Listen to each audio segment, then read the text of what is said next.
చాలు box తెచ్చడానికి box కిందకి వెళ్ళండి, కాడు కింద పెట్టండి బాబు.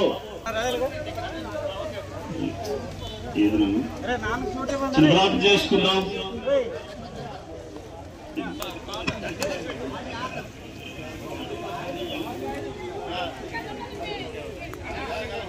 అందరూ కూడా రోజు ఈమె చూడబోతున్నాం, కలుసుకోబోతున్నాం. ఈ లోకంలో ఎవరికి శాశ్వతం కాదు. మనమందరం కూడా రోజు ప్రతి ఒక్క నక్షత్ర కుమారి ఎలా నిద్రించిందో మనము నిద్రించవలసిన వారు ఉన్నాం. అందుకని ప్రతి ఒక్కరూ కూడా మనం జీవం ఉండగానే ప్రభునామల రక్షణ పొందవలసిందిగా ఈ మానవ దేవుడిని మన ఇంటిలో జీవించిన గాక. ఆమేన్.